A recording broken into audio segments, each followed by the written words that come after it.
berkembang anak-anak dan keluarga mereka, terutama para ibu di berbagai daerah di Indonesia. Memiliki jargon We Love, We Care, We Share, Soeanaka Indonesia didirikan pada tanggal 17 April 1978 di Surabaya dengan tujuan meningkatkan kesejahteraan masyarakat, khususnya anak-anak yang meliputi kesejahteraan fisik, psikis, dan sosial.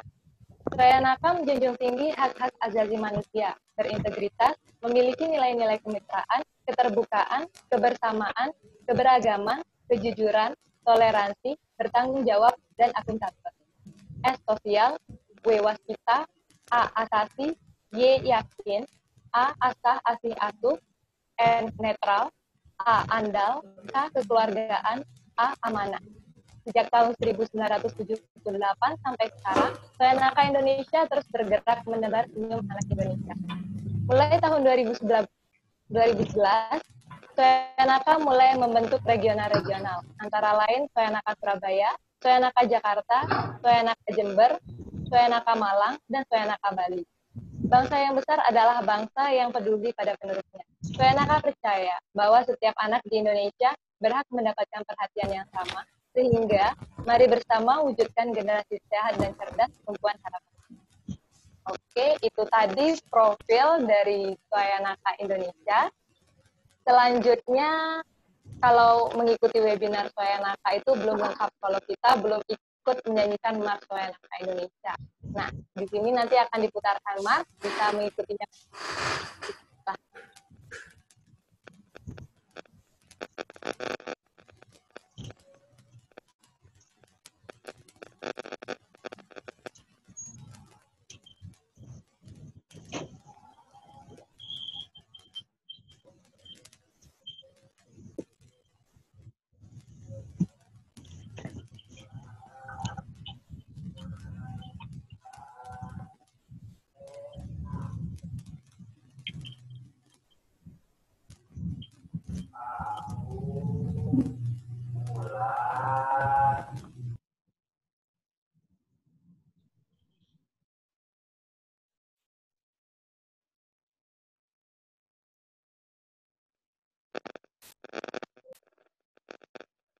Suaranya belum ada.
Soeanaka Indonesia, jiwa yang terpanggil karena ketulusan, dada yang tergerak oleh masa depan, harapan dan cita-cita anak bangsa. Kamilah Soeanaka Indonesia, hati tersentuh oleh kemanusiaan, dalam kita balas jasa tanpa jasa, bagi untuk anak-anak Indonesia. Untuk menjadi tercipta kami aku anak bangsa, bumi dan masa depan dunia. Kita berikan maju bersama menuju Indonesia yang jaya. Untuk muda tercipta kami lakukan.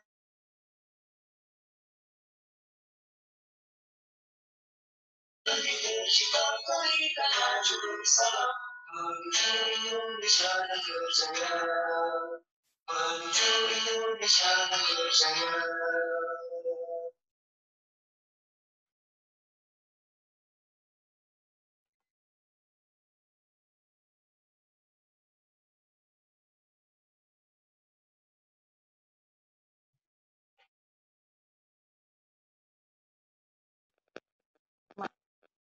Terima kasih. Baik, selanjutnya kita akan mendengarkan sambutan dari Presiden Soenaka Indonesia, Dr. Ahmad Kurniawan. Kepada Dr. Aka, dipersilahkan. Ya, assalamualaikum warahmatullahi wabarakatuh.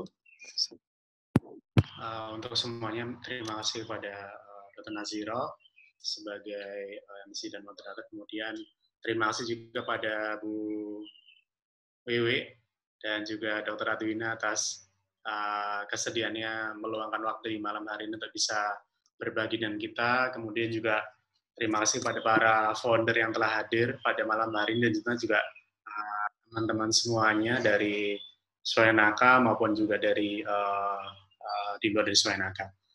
Mungkin ini adalah webinar ketiga yang kita adakan dari sekian webinar series. Jadi memang kita ini merupakan kegiatan yang kita adakan selama pandemi ini karena kan kita tidak mengadakan kegiatan yang seperti biasa kita ke desa binaan, SD binaan, kemudian juga kita bisa keluar. Ini harapannya bisa kita tetap bisa memberikan suatu ilmu, suatu edukasi, suatu manfaat.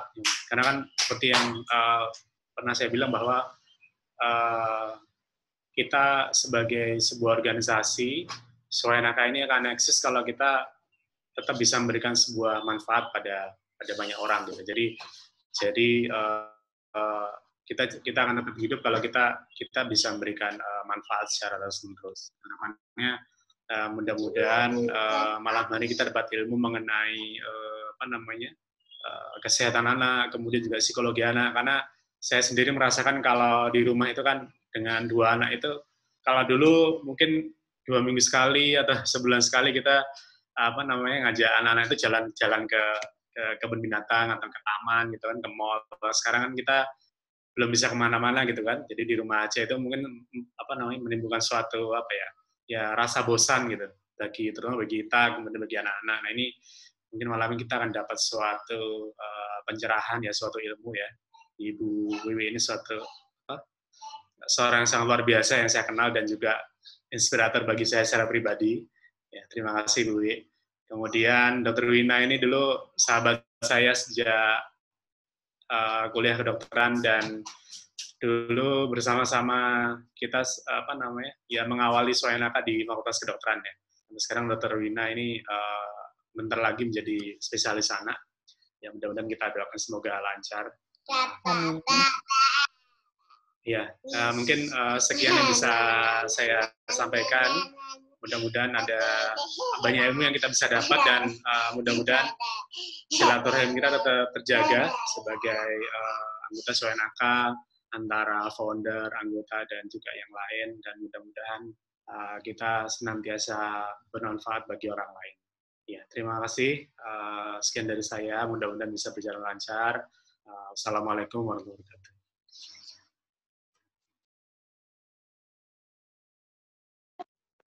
Ya, pandemi COVID-19 ini sudah cukup lama ya mengiringi kehidupan kita mulai akhir tahun lalu.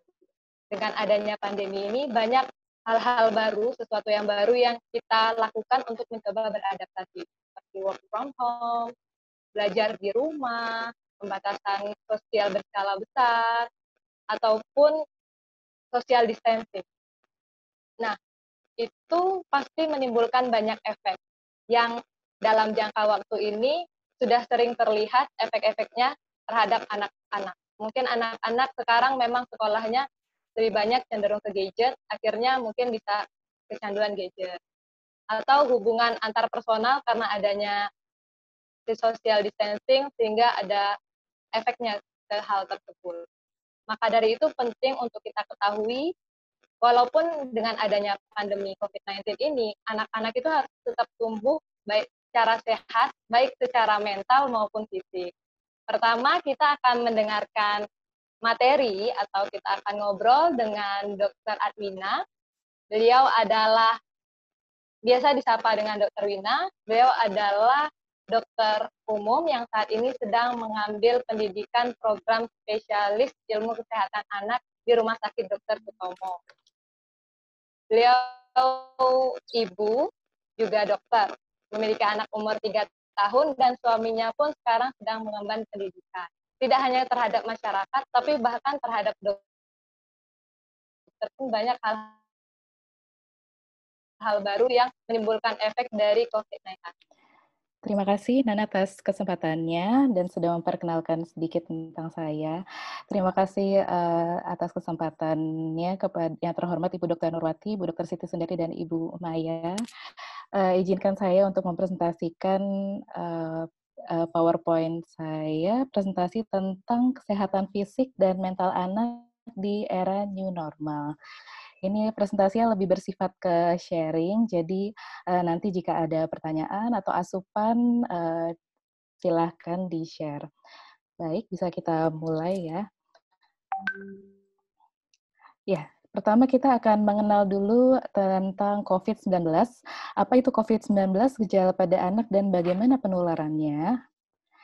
COVID-19 adalah singkatan dari Coronavirus Disease 2019, merupakan penyakit baru yang dapat menyebabkan gangguan pernapasan dan radang paru. Penyakit ini disebabkan oleh infeksi virus, virusnya namanya adalah SARS-CoV-2. Gejala klinis penyakit ini sangat bervariasi dari flu-like syndrome, gejala flu, demam, batuk, pilek, nyeri tenggorokan, nyeri otot, nyeri kepala, sampai yang komplikasi berat yaitu pneumonia atau sepsis atau infeksi berat. Ini merupakan situasi COVID-19 pada anak.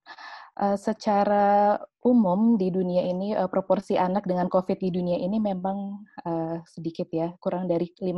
Namun angka tersebut tuh cukup besar apabila dihitung berapa jumlah anaknya. Dan angka kematian anak usia 0-17 tahun yaitu 0,6%, dan hal ini sangat memprihatinkan.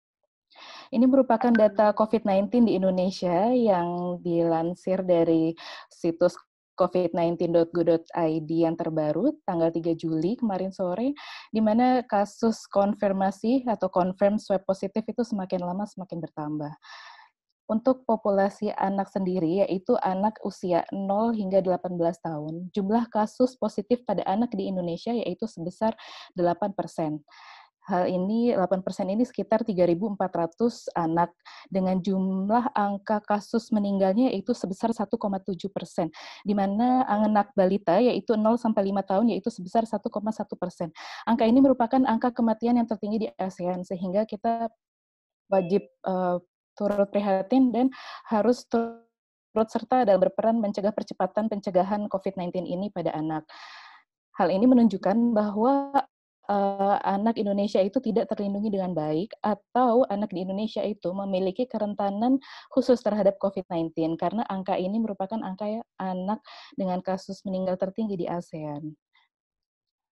Sehingga jumlah total kasus ini yang masih meningkat, ini 75% penularannya pada anak itu terjadi dari anggota keluarga, yaitu dari orang tuanya terutama.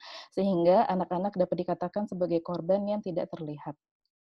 Gejala pada anak itu sangat bervariasi, layaknya flu, dapat tidak bergejala, gejala ringan, gejala sedang, gejala berat, sampai gejala kritis yang mengancam jiwa.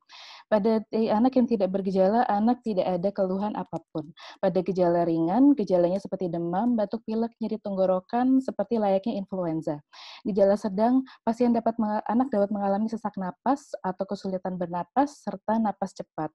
Pada gejala sedang ini, biasanya anak belum butuh oksigen. Pada gejala berat ini, anak sudah sangat sesak napas, biru, kekurangan oksigen, sehingga anak saat ini membutuhkan oksigen. Yang kita hindari bersama adalah yang gejala kritis mengancam nyawa ini. Bagaimana penularan COVID-19? COVID ini merupakan penyakit yang menular dengan sangat cepat. Penyakit COVID ini dapat menular melalui droplet atau percikan saat batuk, bersin, atau berbicara. kontak fisik dengan orang yang terinfeksi, adapun juga dapat menyentuh mulut, hidung, dan mata dengan tangan yang terpapar virus. Oleh karena itu, pemerintah menetapkan istilah baru yang bernama the new normal, atau nama lainnya adalah AKB, yaitu adaptasi kebiasaan baru. Karena new normal ini tidak dapat dibilang sepenuhnya normal, karena ini not normal at all. Apa itu new normal? New normal ini merupakan definisi skenario yang dibuat untuk mempercepat penanganan COVID-19 dalam aspek kesehatan dan sosial ekonomi. Dampak pandemi COVID ini ada dampak negatif dan positifnya. Dampak negatifnya seperti yang telah dipaparkan tadi, yaitu jumlah kasusnya terus meningkat. Kemudian dengan adanya PSBB atau di rumah aja, akses mendapatkan pengobatan terganggu sehingga cakupan imunisasi menurun. Juga meningkatnya risiko pneumonia pada balita dan anak diisolasi dari teman-teman bermainnya. Sedangkan nilai-nilai positifnya yang dapat kita petik adalah kewaspadaan akan kesehatan dan kebersihan meningkat secara dramatis, promosi kesehatan gencar dilakukan berbagai pihak, dan berkembangnya telemedicine, yaitu konsultasi pemeriksaan anak jarak jauh, yaitu berdasarkan video call atau Zoom meeting seperti ini. Dan standar penata laksanaan airborne disease meningkat. Maksudnya adalah di Indonesia saat ini tersedia banyak rumah sakit rujukan dengan standar ruang isolasi khusus yang cukup memadai. Ini adalah menuju adaptasi kebiasaan baru yang ditekankan oleh pemerintah, yaitu adalah wajib memakai masker, jaga jarak, cuci tangan pakai sabun, dan makan makanan bergizi secara seimbang. Hal-hal ini harus ditekankan kepada masyarakat, khususnya kalau jika anak ditekankan kepada orang tuanya dan membicarakan kepada anaknya alasan-alasannya hal-hal tersebut harus diterapkan. Wajib memakai masker itu maksudnya adalah hal tersebut dapat melindungi diri sendiri dan orang lain. Tujuannya menjaga jarak, yaitu minimal 2 meter, 1-2 meter, ini karena kekuatan virus itu tidak sampai 2 meter. Cuci tangan pakai sabun, kenapa? Karena kuman-kuman itu akan mati dengan sabun, dan harus makan makanan gizi seimbang agar imunitas tetap terjaga. Ada juga rajin olahraga dan istirahat cukup yang akan saya bahas selanjutnya. Ini merupakan publikasi dari Lancet yang menunjukkan bahwa telah dibuktikan bahwa physical distancing, penggunaan face mask dan proteksi dari mata dan lubang masuk virus lainnya seperti hidung dan telinga itu terbukti dapat menurunkan risiko untuk seseorang terpapar COVID-19. Jadi pentingnya dilakukan physical distancing minimal 1 meter atau lebih baik 2 meter dan menggunakan face mask dan eye protection. Kemudian cuci tangan. Cuci tangan ini sesuai langkah-langkah cuci tangan menurut WHO. Cuci tangan dengan sabun di air mengalir minimal 20 detik. Dan jangan menyentuh hidung, mulut, dan mata sebelum mencuci tangan. Hal itu yang sering kita lupakan. Kapan harus cuci tangan? Ketika tiba di rumah, dari tempat kerja, dan setelah perjalanan, sebelum menyiapkan makanan, sebelum makan, dan setelah menggunakan toilet. Apa saja sih kebutuhan dasar anak yang harus dipenuhi oleh keluarga? Ini merupakan kebutuhan dasar anak yang harus dipenuhi keluarga, sebagaimana yang kita ketahui, tidak hanya di masa pandemi ini, yaitu kebutuhan dasar anak, yaitu asuh, asih, dan asah. Asuh itu adalah nutrisi, yang meliputi nutrisi, imunisasi, tempat tinggal, dan layanan kesehatan dasar. Asih itu adalah rasa aman, kasih sayang, harga diri, kebebasan, dan rasa sukses dalam mencapai sesuatu. Dan asah ini adalah yang berkaitan dengan stimulasi, gerak kasar, gerak halus, bahasa, dan sosial kemandirian, sebagaimana kita ketahui ada 4 aspek dalam penilaian Denver. Dan semua kebutuhan asuh, asih, asah ini dapat dipenuhi dari panah hijau ini, yaitu dari keluarga. Keluarga merupakan sumber terpenting yang dapat memenuhi kebutuhan dasar anak ini demi tumbuh dan kembang dan kualitas hidup yang optimal. Dampak COVID-19 ini tidak hanya berdampak pada kesehatan fisik, namun juga berdampak terhadap kesehatan mental anak. Nanti yang akan saya fokus bahas di sini adalah dampak terhadap kesehatan fisik, sedangkan dampak terhadap kesehatan mental akan lengkap dibahas oleh pembicara kedua, yaitu Bu Wiwi setelah ini. Ini merupakan masalah kesehatan fisik dan mental yang dapat saya rangkum. Yang kotak berwarna merah ini adalah masalah kesehatan fisik pada anak di era pandemi ini, dan yang warna ungu adalah masalah kesehatan mental anak yang dihadapi di masa pandemi ini. Pandemi ini menyebabkan masalah ekonomi, terbatasnya aktivitas fisik, kurangnya akses ke pusat olahraga, karena adanya PSBB dan di rumah aja, anak terisolasi dari temannya, anak tidak dapat bertemu dengan temannya, tidak dapat bermain dengan temannya, serta menjadi pertanyaan bagi kita dan terutama bagi anak ketidakjelasan sampai kapan ini semua berakhir. Masalah-masalah yang di tengah ini seperti masalah ekonomi, contohnya masalah ekonomi keluarga itu dapat, jika ada gangguan masalah ekonomi, dapat mengurangi porsi makan anak, dan hal tersebut dapat menyebabkan kekurangan zat gizi mikro dan serta kekurangan berat badan. Serta adanya masalah ekonomi tersebut jika menimbulkan tekanan secara psikis, untuk ibu-ibu yang menyusui, produksi ASI dapat berkurang. Kemudian aktivitas fisik yang kurang dapat menyebabkan anak kelebihan berat badan karena anak tetap di rumah aja. Jadi kekurangan berat badan dan kelebihan berat badan ini merupakan double burden yang selalu ada, yaitu di satu sisi anak yang kekurangan makan dapat kekurangan berat badan, sedangkan kurangnya aktivitas fisik juga dapat menyebabkan kelebihan berat badan atau obesitas.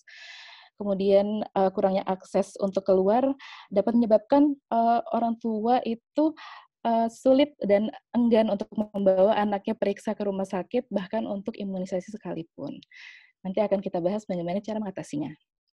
Kemudian adanya kebiasaan di rumah aja ini akan meningkatkan konsumsi makanan olahan secara terus-menerus. Jadi otomatis keluarga akan akan menyimpan makanan yang banyak di rumah. Anak-anak yang mudah bosan biasanya meminta makanan cemilan ini, itu, kemudian apalagi. Jadi keluarga biasanya banyak yang kadar gula, garam, dan lemaknya yang tinggi. Kemudian dari aspek kesehatan mental, hal ini dapat menyebabkan anak kita dan balita di rumah itu menjadi lebih clingy, yaitu lebih dependen terhadap orang tua. Jadi kita kemana akan diikuti, seperti separation anxiety tersebut. Kemudian anak lebih menunjukkan sifat comfort seeking behavior, maksudnya seperti orang tuanya. Kemudian kadang orang tuanya sudah kehabisan akal, anaknya akan diberi tugas apa lagi, mengerjakan main apa lagi. Lalu beberapa orang tua memberikan gawai atau gadget, yaitu tidak hanya HP tapi TV, sehingga peningkatan screen time juga meningkat. Adanya peningkatan screen time yang meningkat tersebut dapat menyebabkan anak juga dapat gangguan tidur. Gangguan tidur maksudnya tidur anak terlalu larut sehingga nanti bangunnya terlalu siang dan berputar ke selanjutnya sehingga jadwal tidur mereka kacau. Dan hal tersebut juga dapat menyebabkan mood swing dan mudah marah, terutama untuk remaja yang sudah bosan di rumah, frustasi, bete sehingga nggak ada ide, jadi mood swing dan mudah marah. Hal tersebut juga dapat menimbulkan gangguan cemas, depresi, dan ketakutan. Bahkan angka child abuse dari awal tahun ini hingga Juni 2020 ditemukan meningkat, yaitu sebanyak 3.087 kasus kekerasan anak yang terdiri dari kekerasan fisik, psikis, dan seksual. Hal ini sangat memprihatinkan. Lalu, bagaimana menjaga fisik dan mental anak agar tetap sehat? Kesehatan fisik dan mental ini saling berkaitan, vice versa, saling mempengaruhi satu sama lainnya. Yaitu bagaimana terjadi mental yang sehat apabila tidak ada kesehatan fisik yang baik. Sebaliknya juga berpengaruh seperti itu. Jadi seperti yang kita ketahui bahwa healthy body leads to healthy mind. Nanti akan saya bahas bagaimana cara membangun fondasi kesehatan fisik anak yang baik. Apa saja sih fondasi kesehatan fisik anak yang baik itu? Dapat dipenuhi dari nutrisi, imunisasi, olahraga, serta tidur yang cukup. Akan kita bahas satu persatu ya. Nutrisi dan imunisasi. Nah, nutrisi yang baik itu sudah kita ketahui itu akan membentuk sistem imun yang baik. Seperti yang saya katakan tadi, healthy body leads to healthy mind. Saat ini telah diupdate oleh bagian kesehatan anak, pediatri bahwa ini ada healthy gut, maaf tulisannya, healthy gut leads to healthy brain. Jadi we are what we eat. Jadi apa yang anak kita makan itu yang akan membentuk kesehatannya kelak. Jadi kita harus makan makanan beragam yang bergizi, termasuk sayur dan buah segar, diutamakan yang homemade, dan untuk anak yang sudah lebih besar, yaitu minum 8 hingga 10 gelas per hari. Batasi garam, maksimal 1 sendok teh per hari, jadi harus membatasi cemilan tinggi garam. Serta biasakan sarapan dari minuman berkafein, maksudnya di sini berkafein adalah kalau anak nih minuman yang bersoda, dan biasakanlah makan rutin bersama keluarga. Makan rutin bersama keluarga ini akan meningkatkan bonding antara anak, serta memberikan kebiasaan bahwa kita itu butuh makan, sehingga makanan-makanan yang baik ini dapat masuk, serta melengkapi imunisasi. Nah, imunisasi ini sangat penting karena imunisasi ini mencegah penyakit dan sakit yang berat. Jadi di era pandemi ini kita tidak boleh hanya konsentrasi dan terpaku pada COVID saja, sedangkan nanti imunisasi kita ketinggalan atau terlupakan karena supaya penyakit-penyakit yang dapat dicegah ini dapat tercegah dengan baik, yaitu antaranya hepatitis B, BCG, DPT, polio, campak. Ada juga Haemophilus influenza, mumps, measles, dan rubella. Typhoid fever juga, varicella, dan influenza. Ini merupakan jadwal imunisasi anak usia 0 hingga 18 tahun sesuai Ikatan Dokter Anak Indonesia tahun 2017. Imunisasi ini tidak hanya terkhususkan pada anak, namun pada anak di bawah 2 tahun maksud saya, namun di atas 3 tahun hingga 18 tahun pun tetap ada imunisasi-imunisasi yang harus dipenuhi.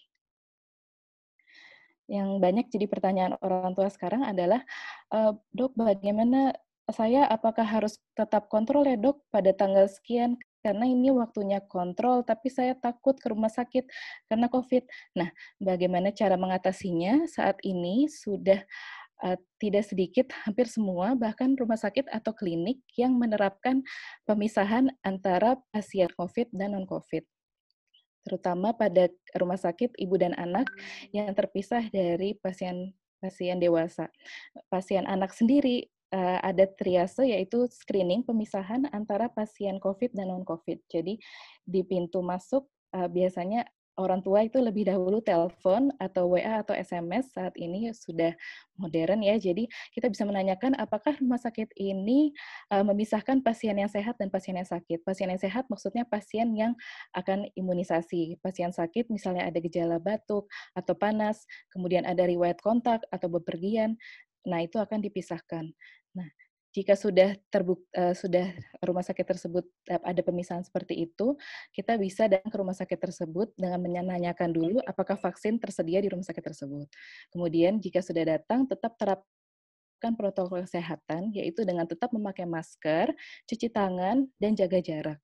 Serta tidak membawa anak kecil lainnya selain anak yang akan divaksin tersebut. Jadi tidak membawa adik atau kakaknya, serta setelah selesai imunisasi, pasien harus langsung pulang dan tidak mampir ke tempat-tempat lain. Olahraga. Nah, olahraga ini juga terbukti meningkatkan sistem imun. Olahraga ini dapat meningkatkan hormon endorfin. Jadi setelah anak berolahraga, anak biasanya akan lebih happy, memperbaiki mood, mengurangi ketegangan dan stres. Jadi ajak anak setiap pagi untuk awali hari dengan olahraga, bergerak rutin agar sendi-sendinya itu tetap bergerak dan distribusi aliran darahnya lancar. Olahraga yang disarankan adalah olahraga aerobik. Maksud dari olahraga aerobik di sini adalah olahraga yang memompa jantung sehingga jantung memiliki aliran darah yang baik ke seluruh tubuh, serta melatih kekuatan otot dan tulang. Disarankan bahwa olahraga bersama keluarga dan outdoor, maksudnya adalah di luar rumah. Tapi maksudnya di luar rumah ini adalah di halaman rumah, jadi bukan di tempat lainnya. Olahraga minimal 10 menit per hari, dan ada pun juga waktu rekomendasi olahraga per hari. Saat ini juga sudah banyak video-video online tentang olahraga dan dapat juga anak kita ajari untuk buat tantangan. Ini adalah ketentuan lama olahraga berdasarkan usia. Anak itu dikelompokkan menjadi usia infant, toddler, preschool, school age, dan adolescent. Dan hal tersebut beda-beda kebutuhan olahraga hariannya. Untuk infant, kurang dari 1 jam per hari dengan aktivitas-aktivitas fisik yang ringan. Misalnya contohnya seperti pada gambar tersebut, ada gym ball, kemudian ada baby gym yang anak dapat meraih mainan-mainan di atasnya. Kemudian untuk toddler, anak usia 1-2 tahun, olahraga itu 3 jam per hari.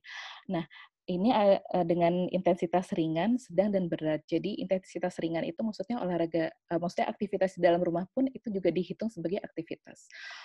Kemudian dapat juga diajak ke taman untuk explore ada apa aja di taman, kemudian main di baby pool, kemudian dancing.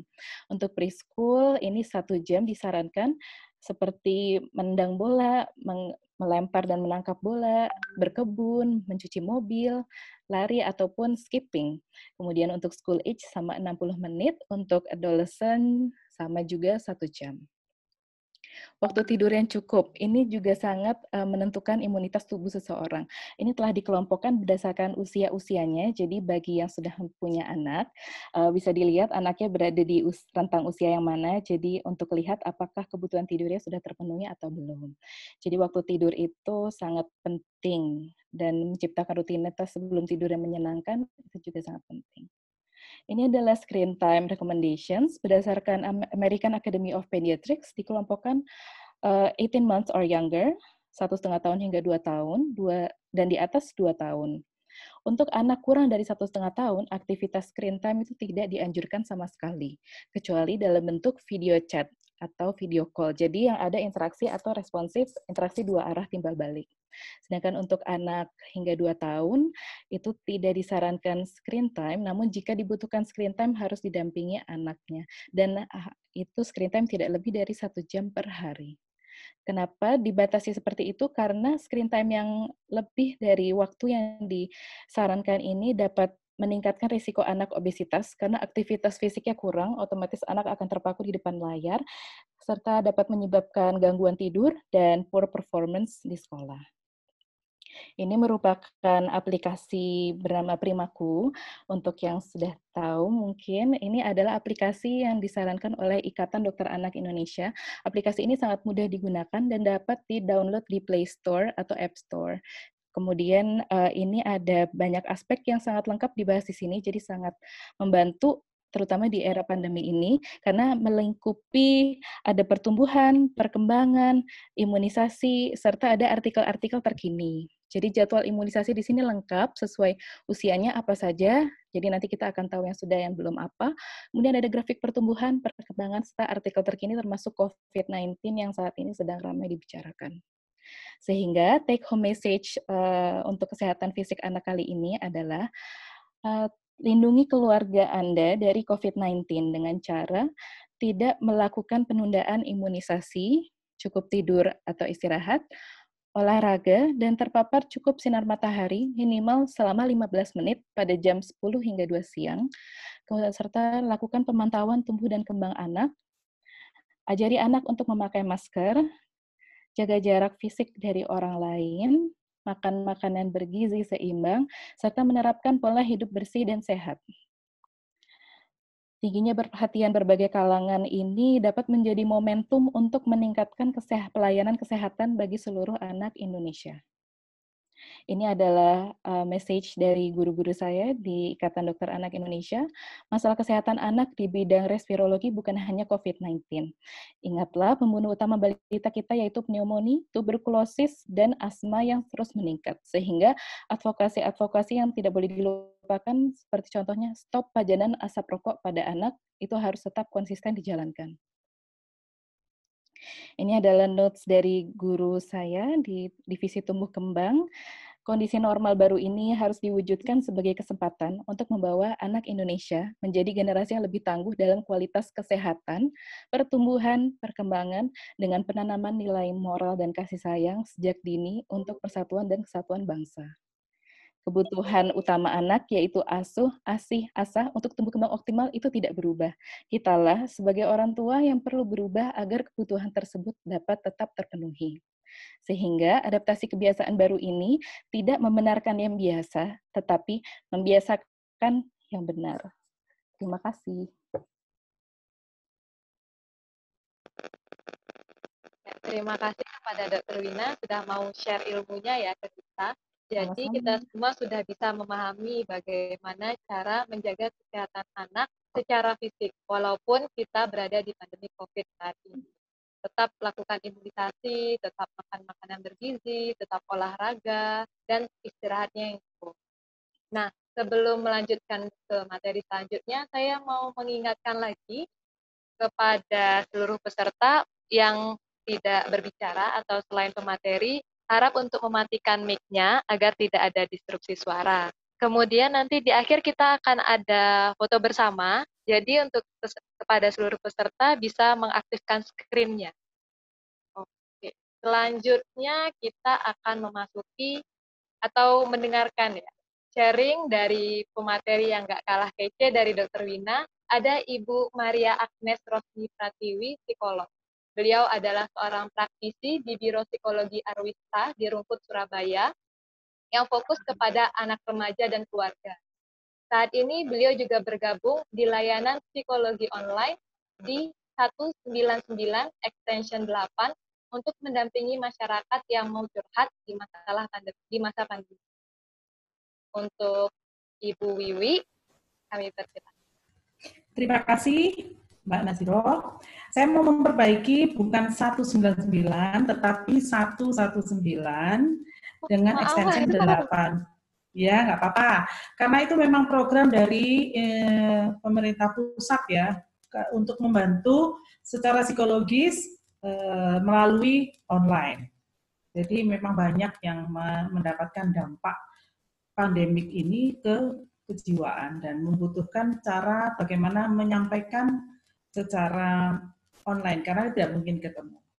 Oke, terima kasih waktunya.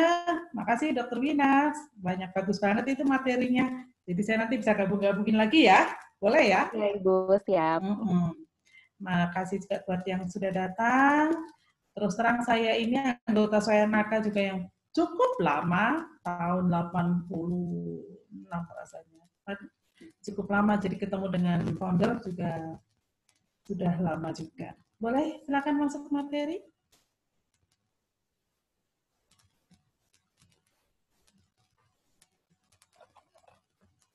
No, yang pertama Mbak. Ya, makasih Mbak.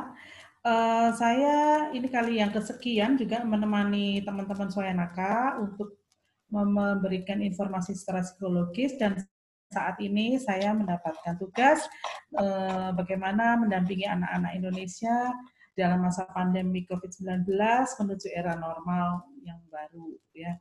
Tapi di sini saya lebih menekankan sharing juga tentang pengalaman yang saya terima teman-teman yang juga curhat juga dari 119 yang bisa saya bagikan di sini bagaimana dampak dari pengalaman yang masa pandemik ini sebuah peristiwa yang luar biasa yang dialami seluruh dunia dan itu bisa merubah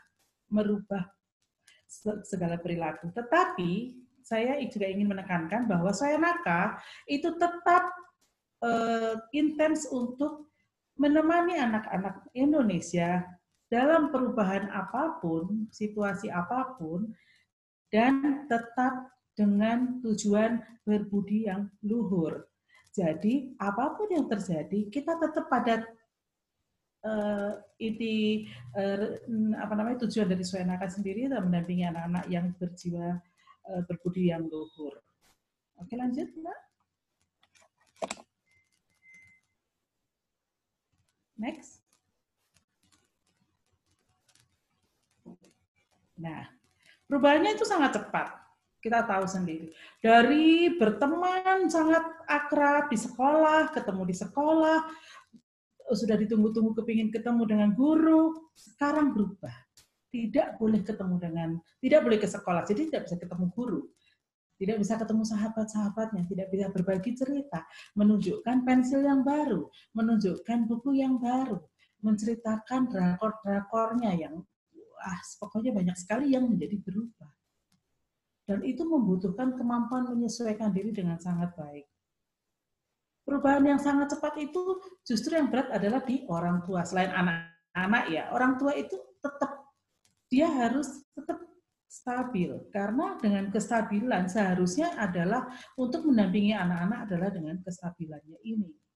Yang terjadi adalah selain menjadi guru dadakan, dia juga harus menjadi orang tua, juga menjaga hubungan komunikasi yang selama ini cuma ketemunya siang sampai malam, paginya sudah sekolah lagi, atau ketemu dengan suami juga atau dengan pasangan hanya sebatas itu, tetapi sekarang 24 jam mulai keluar yang bagi kata yang datang itu mulai aneh-aneh. Nah itu kita juga perlu membahas juga nanti untuk tahu apa sih sebetulnya gitu ya. Kita lanjutkan lagi perubahan yang sangat cepat itu apa saja selain jaga jarak, apalagi silakan lanjut. Nah, kalau kegiatan yang biasanya di sekolah diadakan di rumah, ya tetap memakai baju seragam tetapi di rumah, mengerjakan PR-PR di depan komputer, dan itu sesuatu yang baru dan yang selama ini nggak boleh, yang selama ini dibatasi, ini malah sekarang harus berhadapan dengan komputer dengan jam-jam belajar yang sama. Dan itu tidak awalnya mengalami kesulitan tidak hanya anak, guru pun mengalami, apalagi orang tua yang 24 jam. Dan bisa dimengerti bahwa akhirnya kata-kata dari orang tua itu juga bilang, ini ya ternyata ya, jadi guru itu ternyata luar biasa ya. Dulu aku kalau lihat jadi guru itu apa sih, guru itu kok gini ya, guru itu kok gitu kan, sekarang tidak. Ternyata orang tua melihat bahwa apa yang dilakukan guru itu luar biasa. Sama. Jadi memang perubahan ini membuat ada pandangan baru mengenai sesuatu yang berbeda, mengenai hal-hal yang baru yang berbeda, yang akhirnya harus dijalankan, harus dijalani, mau tidak mau harus dilakoni. Kita lanjut.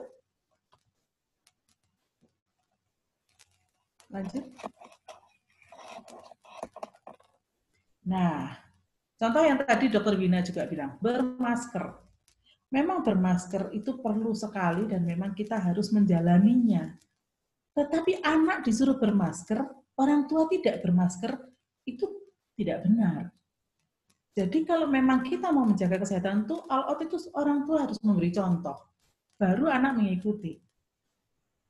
Jangan tetap menjadi, loh kenapa aku enggak pakai, pokoknya harus pakai masker, tapi orang tua tidak, ketemu temannya nonggo atau main di temannya tapi tanpa masker. Nah itu anak melihat ini yang benar yang mana ya, itu jangan sampai terjadi. Jadi orang tua memang harus memberi contoh yang benar. Atau seperti yang dikatakan tadi itu, dia memberi contoh yang benar dan secara baik, bukan dominannya yang ditonjolkan, tetapi secara baik, secara tenang dan tidak gampang tersulut. Apa ya istilahnya kalau gampang tersulut itu dikit-dikit langsung nggak cocok gitu ya, nggak bisa seperti itu karena memang mesti kendali ya, perlu dikendalikan. Oke, nanti kita ngomongin tentang kendali diri, karena kendali diri itu harus dimulai dari kita, dan kalau kita tidak bisa mengendalikan diri, kenapa? Apa yang harus diselesaikan? Itu seperti itu. Monggo, lanjut lagi slide-nya.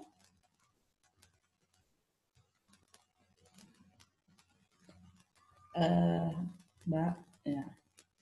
Jadi pada saat kesempatan untuk belajar di rumah, itu sebetulnya adalah kita melihat dari sisi yang positif ya, yaitu kita bisa lebih mengenal, lebih bisa saling memahami, dapat berinteraksi dengan orang tua lebih baik.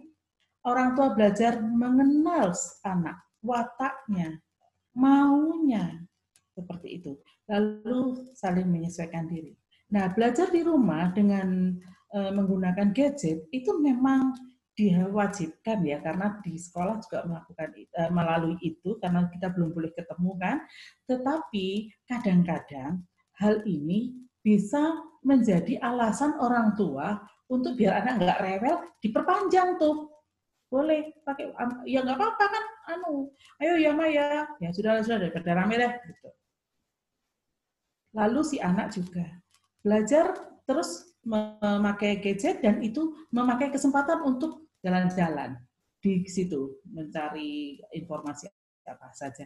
Dan efeknya kalau kita menggunakan gadget dengan cukup lama, seperti yang tadi disampaikan oleh Dr. Wina, itu memang berdampak secara fisik luar biasa. Beberapa yang memang datang ke saya pada saat itu adalah memang efek dari memakai gadget yang terlalu lama. Dan akhirnya memang saya rujukkan ke dokter lagi karena memang tidak bisa ditangani secara psikologis. Justru yang secara psikologisnya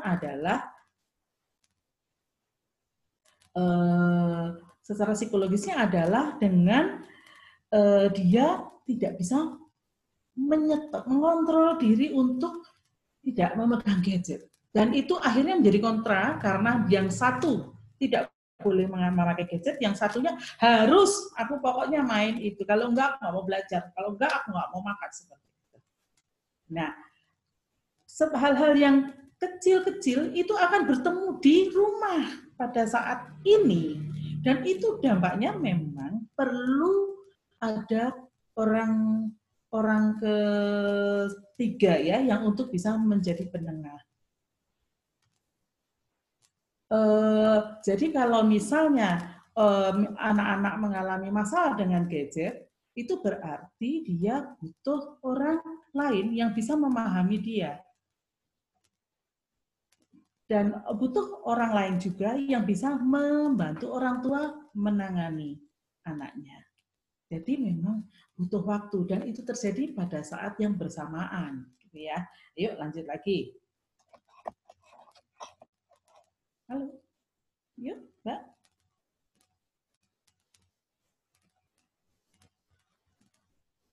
Apakah bisa? Nah, lalu ini sekarang penyesuaian. Ini yang penting, kendali diri.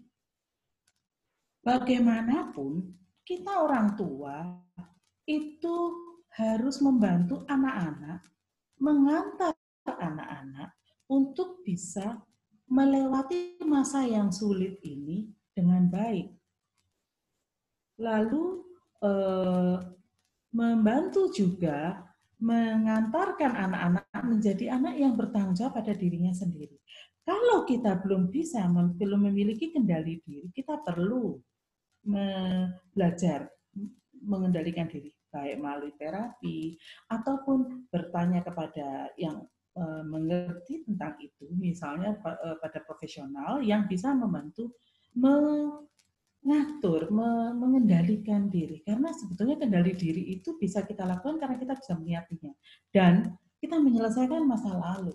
Kadang-kadang masa lalu itu muncul mengikuti peristiwa yang terjadi saat ini. Anak yang merengek-rengek, atau suami yang atau ayah yang jangan rewel toh. Padahal anak ini cuman boleh nanya nggak Pak? Kalau nanya ini lagi bisa nggak Pak? Ternyata setelah digali pada saat itu ternyata dia juga diperlakukan yang sama dengan orang tuanya. Dan dia tahu, papa yang muda ini tahu, hanya tahu cara menyelesaikan, yaitu dengan mengendalikan suasana dengan powernya yang dominannya yang keluarnya. Itu kalau misalnya terjadi pada anak sekarang, anak ini sudah luka. Sama dengan pada saat si papa waktu masih kecil. Seperti itu.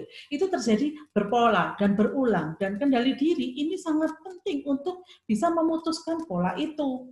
Berpolanya ini yang harus di-stop. Sehingga dia bisa membantu menghadapi anak-anak dengan lebih wise ya, lebih tenang dan santai. Nah, itu lebih santai. Rasanya itu juga perlu dipunyai oleh orang tua muda. Orang tua yang muda ini butuh juga bisa mengerti bagaimana mengelola anak-anak dengan lebih rileks. Rileks, tapi jangan lupa rileks itu bukan berarti boleh-boleh, permisif namanya. Ya udah, oke, santai aja, nggak apa-apa. Kenapa? Ya udah kok, silakan. Kalau makan, kadang di kamar, kadang di ruang tamu, kadang di ruang makan, di depannya TV, sambil begitu deh. Itu nggak bisa. Kalau kita itu sudah tak bisa dikendalikan, kita pasti nggak bisa mengendalikan yang lain. Gitu. Dan anak-anak akan menjadi bebas untuk melakukan apa saja tanpa batasan. Padahal itu perlu memberikan batasan. Batasan itu kitalah yang memulainya, orang tua yang memulainya. Kalau enggak, konsisten, tidak makan di mana-mana, makan hanya di ruang makan, di meja makan. Ada atau tidak ada orang tua atau sendiri, pokoknya intinya tapi tetap di situ. Orang tua harus memberi contoh. Kembali lagi, kitanya yang memberi contoh, kita yang mengendalikan diri, anak akan bisa melihat dan bisa menyesuaikan diri. Lanjut.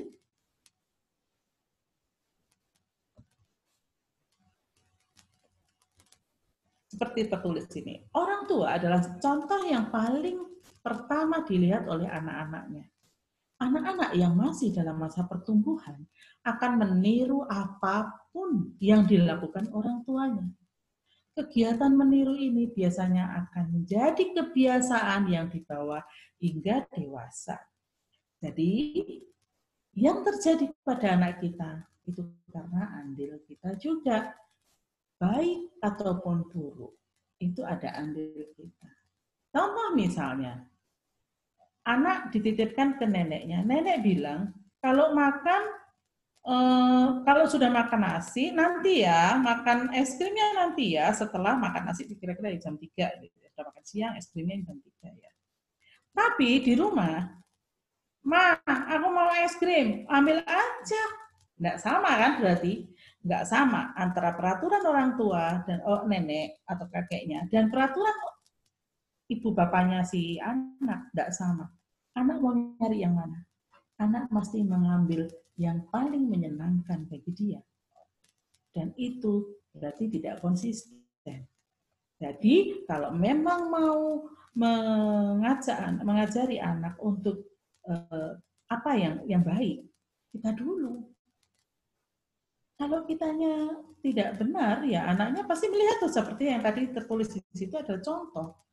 Jadi kalau misalnya menghadapi masalah itu tidak konsisten, tidak kompak dengan pasangan, itu juga akan membingungkan anak. Dan anak akan belajar bagaimana memanipulasi sesuatu. Bagaimana anak membuat misalnya mana yang enak yang dia ingin mendapatkan, terus bagaimana cara menghadapi si mama, bagaimana cara menghadapi si papa. Kita nggak tahu karena mereka punya triknya, punya senjatanya gitu. Jadi memang perlu kembali lagi kitanya bagaimana. Tujuannya adalah dalam kondisi yang seperti sekarang ini ataupun dalam kondisi yang baik-baik saja, anak-anak bisa menjadi lebih kuat karena mama sudah mengajarkan, papa sudah mengajarkan. Seperti itu. Dan kalau misalnya kebiasaan dibawa hingga dewasa emang susah karena nanti akan menjadi berpola. Dia akan menyikapi anaknya dengan cara yang dia tahu seperti yang tadi contohnya ya, yang saya beri contoh tadi. Oke, lanjut.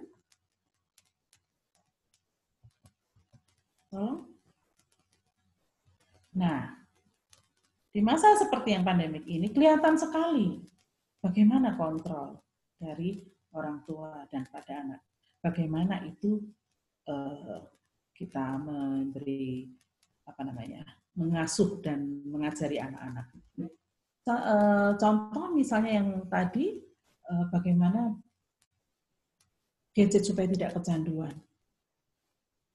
Kalau misalnya caranya adalah otoriter seperti yang pakai toa, anak kan takut. Anak yang takut, cemas, dia akan mencari pelarian. Di mana? keluar rumah nggak boleh, ketemu orang lain nggak boleh, ya di rumah. Terus apa? Melakukan ini nggak boleh, pokoknya harus nurut, ini tidak bisa. Sembunyi-sembunyi main gadget. Atau seperti ini, dia tidak mendengarkan. Jadi akhirnya nanti lama-lama anak-anak menjadi terbiasa dengan bentakan, teriakan, dan segalanya. Dan akhirnya kalau tanpa itu, mama tidak sayang sama aku. Akhirnya dia buat bagaimana caranya supaya tahu bahwa mamanya itu sayang sama dia dengan teriakan. Dan lucunya pada saat orang tua itu konsul, bagaimana ya Bu anak saya ini sama anak saya? Kalau enggak saya teriaki, itu enggak berhenti. Kalau enggak saya teriaki, dia enggak menoleh, dia terus pegang gadgetnya. Nah, itu adalah salah satu masalah orang tua yang berhubungan dengan kebiasaan gadget pada anaknya. Sebetulnya masalahnya adalah bukan di anak saja dengan gadgetnya, tetapi bagaimana dia menyikapi masalah ini. Tidak efektif teriak-teriak, justru pada saat tidak mendengarkan, diam dulu, kendalikan dulu. Karena kita tuh gampang tersulut, kalau sudah ngerungoknya gitu, terus mulai teriak. Dan kebalikannya, anak akan menjadi tantrum. Terus orang tua tetap di situ nggak dengerin. Intinya sama sebetulnya. Peran dari orang tua bagaimana, peran dari anak bagaimana untuk bisa menjadi hal ini menjadi baik atau menjadi buruk sekali. Anak yang teriak-teriak seperti di gambar ini itu sebetulnya adalah ketidakpuasan, kemarahan yang bertumpuk. Bisa jadi anak ini tidak didengarkan. Apakah kita sudah mendengarkan aspirasinya anak kita? Apakah kita juga mendengarkan ide-idenya yang kadang-kadang menurut kita, ya, kita harus punya waktu pada saat anak mengeluarkan ide itu kita punya waktu untuk duduk. Tapi kan enggak. Aku harus kerja nih, ditunggu. Aku harus menyelesaikan masa. Aku harus ini. Dan akhirnya lewat, nggak ada kesempatan anak teriak. Dan itu kalau bertumpu, dapatnya ya juga akan menjadi seperti ini. Lanjut.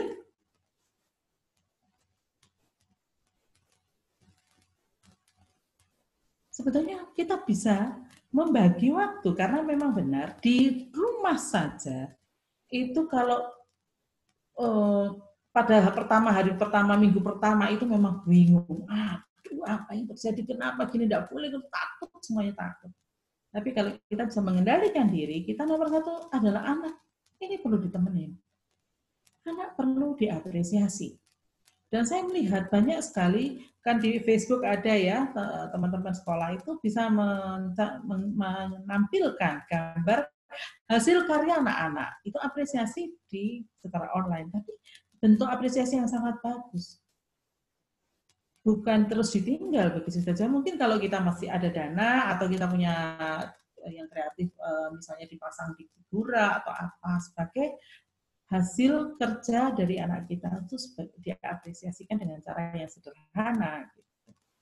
Pasti dia senang dan itu membuat semangat belajar. Menunggu. Ayo mah, temenin mah.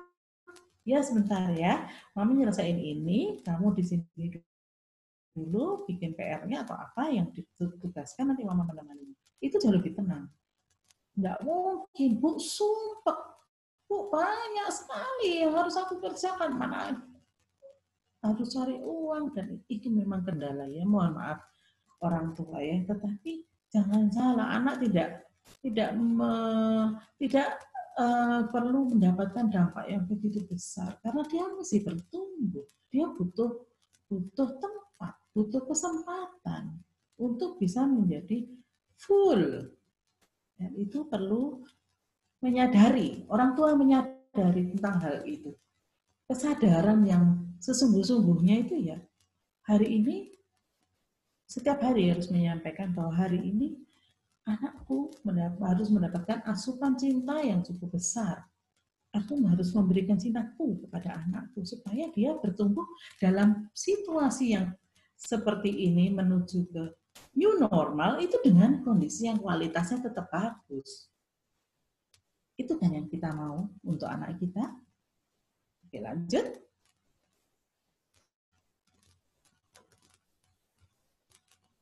Untuk khususnya untuk COVID ya, untuk virus ini. Kalau kita panik sebagai orang tua, kita panik, dia lebih panik. Kalau kita panik, otomatis jangan gitu, awas, jangan ini, jangan itu. Kenapa? Nanti sudah mandi apa belum? Ayo mandi. Begitu akhirnya melelahkan. Tetapi kita belajar, kita mendapatkan ilmu, mencari ilmu, tenang, tanya ke dokter, bisa telepon, karena dokter-dokter sekarang luar biasa, baik, dan memang menyediakan diri untuk bisa menjadi memberikan edukasi, dan itu penting untuk kita yang ingin mengetahui kesehatan dan memberikan rasa aman. Jadi bukan ditakut-takuti, tetapi sudah bermasker kan, Dek? Tadi sudah cuci tangan kan, Dek? Sudah bersih, sudah ganti. Nah, kalau misalnya belum, oh iya aku lupa gitu ya. Aku lupa, belum ganti. Oke, nanti ya di sana ya, bajunya nanti mama siapa? Boleh. Lebih tenang. Tidak perlu marah-marah. Karena energi kita itu dipakai untuk banyak hal gitu ya. Dan kalau kita mesti marah-marah itu rasanya kok emang. Dan anak kita perlu terbungkus dengan tenang, terbungkus dengan rasa aman. Karena itu membuat pede. Karena rasa aman itu akan membawa anak-anak kita ini pede. Dan hal ini positif. Tujuan kita mengantarkan mereka di masa yang seperti ini pun harus tetap kondisinya maksimal. Ya. Oke, lanjut.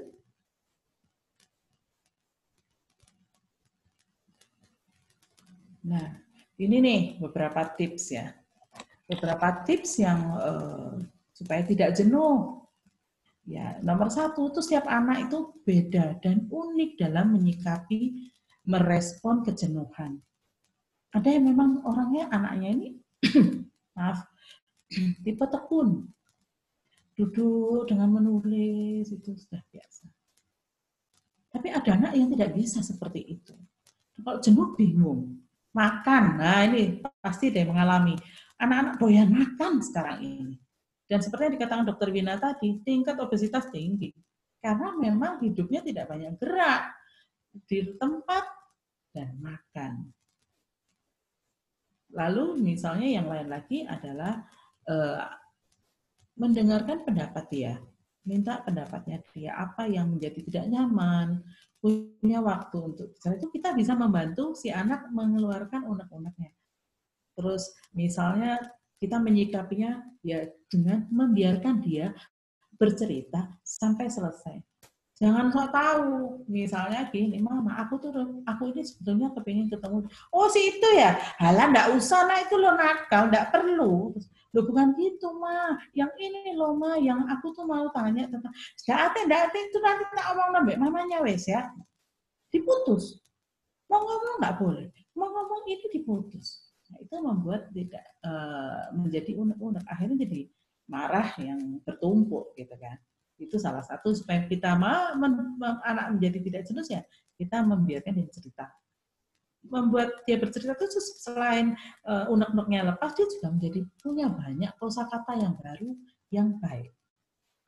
Yang bisa membuat dia, aku bisa bercerita ini lengkap ya. Itu bagus banget. Nah, lalu selanjutnya adalah tetap berada di samping anak jika mereka harus dalam kondisi tidak boleh berinteraksi dalam karantina ya. Misalnya ini terjadi ya, memang kalau anak sudah di karantina itu sangat sendiri, merasa sendiri. Tapi kita memberikan kenyamanan, memberikan rasa aman, itu tidak baik saja. Oke, lanjutnya adalah buatlah jadwal kegiatan rutinitas sehari-hari. Ya itu butuh kreativitas ya Ibu-ibu, juga teman-teman, adik-adik ya. Kalau misalnya jadwal kreativitas untuk 1 minggu, itu aja sudah rasanya, apa ya, males aku, ada loh yang gitu, males aku sama mbak aja, sama mbaknya itu di sana bikin apa atau apa gitu. Tapi pada saat anak ini memasak sesuatu, si papa datang, kayak gini dimasak, kayak enak belas. Nah, sudah melepaskan ke si mbak, mendapatkan komentar-komentar yang tidak apresiatif. Apa yang terjadi? Sudah 24 jam loh di situ bersama-sama kan mesti anak marah. Dan itu menjadi tidak bisa belajar. Kalau sudah marah tuh anak nggak bisa belajar. Kasihan sebetulnya kalau di kita membuat dia menjadi tidak bisa belajar. Gitu. Lanjutnya lagi, ceritakan kepada anak-anak apa yang sebenarnya terjadi. Ya, sejak takut ah. Wah, itu sudah pertanyaan memutus. Jret, selesai, nggak pakai ngomong. Iya, mama rek takut. Tidak usah tanya-tanya. Ya sih, pokoknya medeni, nggak boleh keluar. Virus itu berbahaya. Selesai loh, nggak gitu loh. Kan anak sudah tahu ya, sudah tahu. Kita perlu menjelaskan walaupun secara awam, secara usia dia, tetapi tidak menakut-nakuti dan tidak ada suara intervensi yang menekan menjadi takut atau malah jadi penasaran dia. Kenapa kok tidak diomong? Kenapa kok ngomong sembunyi-sembunyi? Kenapa ada yang dirahasiakan? Seperti itu. Nah, itu tidak baik. Kita tidak bisa membantu dia untuk bertumbuh dengan maksimal. Oke, lanjut. Lanjut. Nah, beberapa kelihatannya memang aneh ya, seperti si bapak ini. Dia berperan sebagai malaikat mungkin atau burung, tetapi pilot bisa jadi. Anak diajak untuk menjadi berkhayal karena memang umurnya dan orang tua membantu memaksimalkan daya khayal imajinasinya. Mau menjadi pasien dan diberi stetoskop untuk belajar seperti itu. Boleh. Dan itu kreativitas sambil belajar, sambil menjelaskan. Bahkan teman saya itu mau loh beli kardus yang besar karena anaknya itu minta warung di dalam rumah. Dia bangunkan warung yang ada penutup yang bisa buka, terus dia kasih toples-toples kecil. Dan itu anak ini senang sekali. Boleh buka warung kalau sudah selesai belajar. Dia lakukan dengan semangat. Menarik kan? Sebetulnya itu hanya mau saja kitanya mau mengajarkan atau memberikan idenya dia, lalu kita salurkan. Lanjut. Lalu mempunyai hobi yang baru. Biasanya olahraga, nge-gym, kita sekarang di rumah. Terus akhirnya mengajak anak untuk berolahraga dan memasak. Sekarang, saya punya teman nih, dia memang hobi masak. Terus anaknya pada saat masa pandemi ini kan semuanya di rumah. Dan anak ini, "Ma, lapar, Ma." Loh kan tadi barusan aku bikinkan. "Iya, Ma, tapi aku lapar. Ma, aku pengen mie goreng." Tapi bukan mie goreng yang instan loh. Yang mulai mamanya ngerajang bawang putih, bawang bombay dan sampai jadi. Itu yang dia mau. Masih hangat-hangat udah dihabiskan. Terus, "Ma, aku pengen pudot. Ma, aku pengen cincau." Akhirnya dalam masa belajar yang di rumah, belajar 1,5 bulan dia minta-minta, yang sekarang 1,5 bulan itu dia sudah membuat sendiri. Anak ini umur 9 tahun.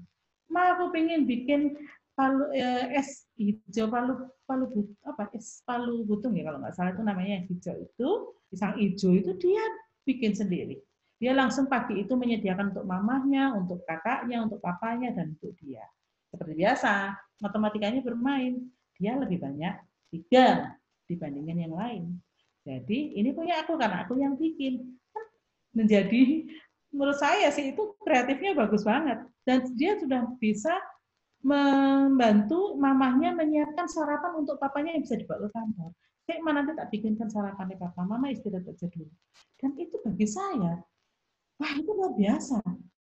Hal yang baru yang bisa dikerjakan dengan anaknya. Dan anaknya sekarang mulai membuka tutorial untuk bikin sesuatu yang lain. Dan hasilnya bagus-bagus. Terampil anak-anaknya. Itu sesuatu yang baik. Dan itu membantu anak untuk bisa mengetahui nilai positifnya dia apa, nilai dirinya apa, bahwa dia bisa memasak, Dan itu adalah nilai diri. Lanjut. Ya, kurang 2 menit nih. Mohon maaf, kurang 2 menit ini tinggal. Oke. Ayo Mbak yang ini masih banyak nih. Minta waktu sedikit lagi ya. Nah, kebutuhan dasar dari manusia adalah ada perilaku empati. Dan karena apa? Karena kita bisa mengekspresikan diri kita dengan baik. Anak mempunyai harga diri dan itu dia bisa memberikan ke orang lain. Kalau kita bisa menghargai diri kita bisa menghargai anak kita. Kalau anak kita, misalnya, kamu tuh kok nggak sopan ya sama mama, berarti kan kita minta dihargai. Nah, kamu sudah menghargai belum sama anakmu? Nah, lagi seperti itu. Semuanya dikembalikan kepada diri kita sendiri. Ayo lanjut 2 menit. Ayo. Nah, dari belajar di rumah kita sudah bisa memasukkan tata krama, bisa memasukkan bagaimana berperilaku yang baik dan berbudi luhur, yaitu sikap seseorang yang yang sesuai dengan nilai dan norma yang berlaku. Oke, lanjut. Nah, lanjut, Mbak. Seperti ini. Si mama menghormati anaknya dan anaknya bisa mendengarkan dengan baik. Dan di sini mau membantu. Jangan disuruh. Kalau sekarang anak-anak disuruh membantu, tapi bagaimana cara supaya anak bisa mempunyai inisiatif untuk, ya mah tak bantu. Ada kepekaan untuk seperti itu, dan itu memang saat yang tepat untuk diajarkan di sini gitu. Ayo lanjut, Mbak. Ayo. Jadi kita tetap bahagia dan selalu bersyukur bagaimanapun situasinya, walaupun dengan masker pun kita tetap harus bisa memancarkan cinta kita, bisa memancarkan perhatian kita pada orang lain. Lanjut. Yuk. Jangan lupa bersyukur setiap hari. Bersyukur sudah melewati yang kemarin dengan baik dan hari ini mensyukuri bisa menemani anak-anak. Today I'm thankful. Lanjut. Oke, sudah. Thank you. Semoga informasi dan sharing hari ini dari saya bisa menambahkan wawasan dan bisa membantu para orang tua dan adik-adik untuk bisa memilah dan bagaimana memprioritaskan untuk pengendalian diri dan mulai melihat apakah aku sudah selesai dengan masa laluku supaya aku bisa memutus tali berpola tadi. Terima kasih. Serahkan kembali kepada pemilik acara webinar hari ini. Iya, terima kasih Bu Vivi atas sharing. Banyak sekali ilmu yang kita dapatkan tadi ya. Ya, makasih.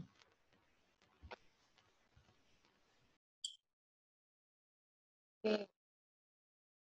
Ini tadi sudah banyak pertanyaan, Bu. Dan Dr. Wina, kita mulai langsung masuk ke pertanyaan aja ya? Ya, boleh. Pertama ini pertanyaannya untuk Bu Wiwi. Anak di bawah 3 tahun, contohnya cucu saya dari Dr. Nurwati, sulit disuruh bermasker. Bagaimana solusinya? Sebenarnya sudah dibuatkan masker T-Rex dan Mickey dan seterusnya, sesuai kesukaan anak. Oke. Iya, Mbak Nasro. Bagaimana supaya mau bermasker? Suasananya jangan menakutkan. Suasananya itu happy. Dan kita yang menggunakan itu memberi contoh juga happy. Karena anak-anak ini cuma taunya itu senang aja. Jadi, ayo bermasker kan? Yuk. Sama, lihat. Bermasker, aku tetap cantik, aku tetap gaya. Lalu anaknya juga lihat, tuh kan, kamu juga. Karena dia mengerti. Anak-anak ini mengerti bahasa Indonesia. Cuman suasana hatinya itu harus dijaga supaya dia melakukannya dengan senang hati.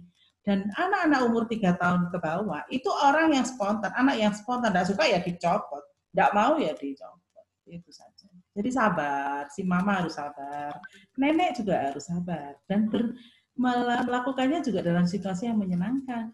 Itu sih. Ada lagi, Mbak? Maksud saya sebetulnya, Mbak Nur. iya, barangkali ada untuk anak kecil ada masker yang seperti T-Rex atau masker yang Mickey, Bundar gitu ya, atau masker buah melon atau buah apel. Ini enggak tahu mungkin untuk Mbak Wina atau Mbak Wiwi, tapi perlu ada ide-ide membuat masker yang membuat anak itu merasa happy pakainya. Malah dia berebut, saya mau yang apel, saya mau yang tomat. Ada masker seperti itu, saya cari kemana-mana nggak ada. Jadi rasanya kita mesti pesen, Mbak Dokter Nur. Mana ya Mbak pesennya ya? Jadi kayak biasanya yang bisa menjahit itu bisa bikin masker. Jadi mungkin bisa ditempeli aplikasi Apple atau buku-buku atau Zoro seperti itu. Jadi kita nggak bisa bikin seperti apa. Jadi boleh banget, senangnya saya ditanya Ibu Dokter. Jadi kalau lihat betapa kompleksnya masalah psikologi pada keluarga pada masa COVID ini, yang dulunya sabar jadi nggak sabar, yang dulunya nggak galak jadi galak, sehingga anak-anak jadi takut. Harusnya ada klinik konseling yang mudah terjangkau, Bu Wiwi. Saya lihat bahwa klinik konseling itu masih sulit di Indonesia ini. Orang belum terbiasa untuk konseling ke psikolog. Karena ke psikiater kita tahu kan itu mahal psikiater. Harusnya ada seperti kayak di puskesmas itu ada psikolognya. Sehingga orang tuh akan lebih mudah mendapatkan masukan hal-hal seperti yang tadi Bu Wiwi sampaikan gitu.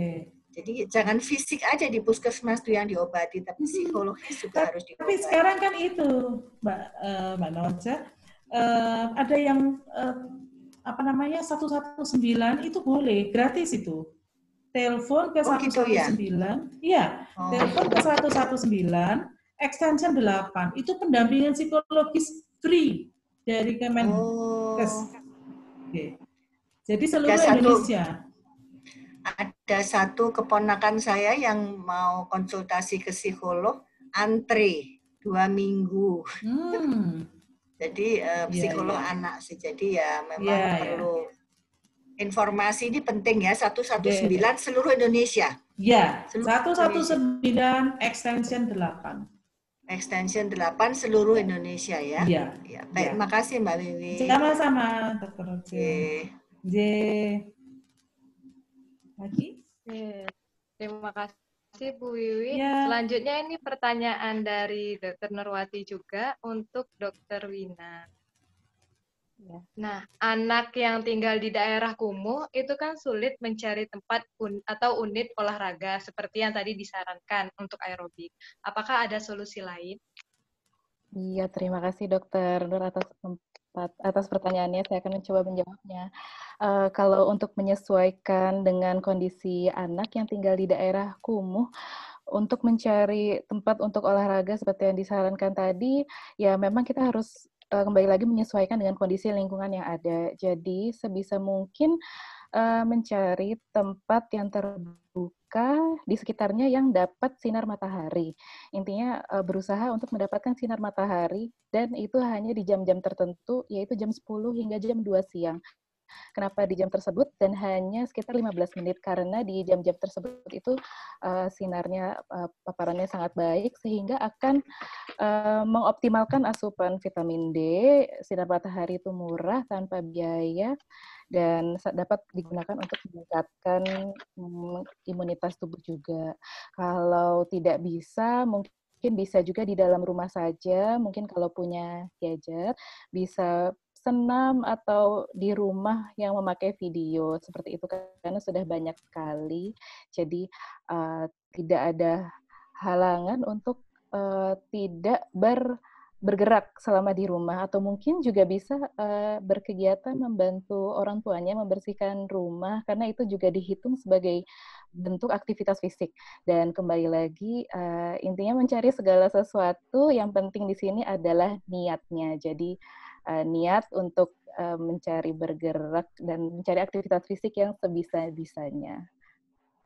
Ya, jadi saya terima kasih nih infonya, tapi barangkali ada satu pengarang lagu yang bisa punya lagu anak yang kemudian ada gerakan kayak kita dulu waktu kita waktu muda dulu kan ada SKC ya Bu Wiwi ya. SKJ, betul. Nah, seperti SKC tapi untuk anak-anak. Jadi setiap pagi mereka menyanyikan lagu itu dengan olahraga tertentu gitu.